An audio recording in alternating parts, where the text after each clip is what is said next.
ហើយនៅវេលានេះខ្ញុំនិយាយពីការរកស៊ីកាក់កបម្ដងណាហើយកូនចៅតែងតែចង់ដឹងតើយើងរកស៊ីកាក់កបនៅវេលាណារកស៊ីលក់ដូរដាច់នៅវេលាណារកស៊ីលក់ដូរដាច់នៅវេលាណាលុយហូរចូលឈឹបណាធ្វើអីក៏បានលុយធ្វើអីក៏បានលុយនៅវេលាណាហើយនេះខ្ញុំចង់ជម្រាបណាយើងត្រូវធៀបធាតុខែធៀបធាតុខែកូនចៅត្រូវដឹងឆ្នាំខែថ្ងៃកើតនៅឆ្នាំប្រមាណខែអីថ្ងៃទីប្រមាណរួចហើយយើងដេញតួខែហើយដេញតួខែក៏ទៅតាមតួថ្ងៃដែរហើយយើងតួខែរបស់យើងធាតុអីគេប៉ះចំធាតុអីហើយខ្ញុំឧទាហរណ៍ថាប៉ះចំធាតុ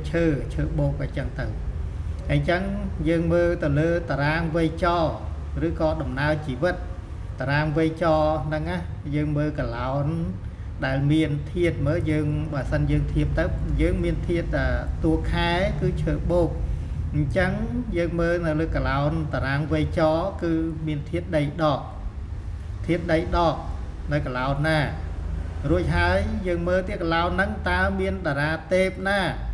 តារាទេពលុយលៀបហ្នឹងគឺមានតារាទេព3ណាគឺ Rockwell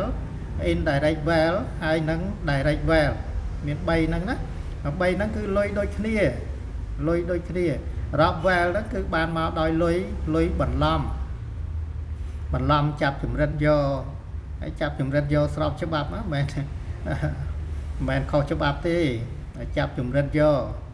ត្រង់ថាយកដោយប្រការណាអាហ្នឹងវាមានច្រើនទៅទៀតហ្នឹងគឺ Rockwell ហើយជួនកាលយើងឆក់ពីមិត្តភ័ក្តិអីចឹងទៅឬក៏យើងយកពីអតិថិជនឬក៏លុយខ្លះហ្នឹងឯងគឺបានមកដោយការ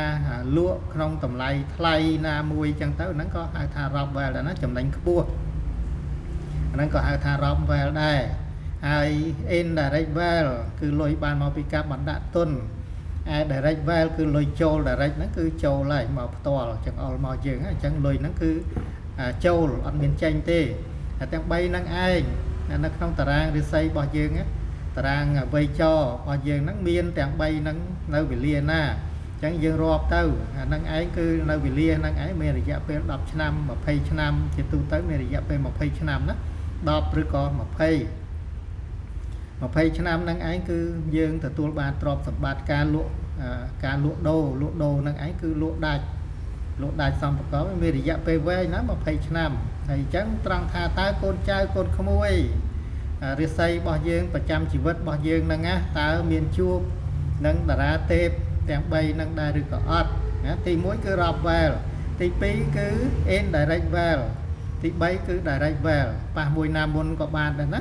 ហើយយើងធៀបទៅនឹងរិស័យខែរបស់យើងឲ្យចេញទៅជា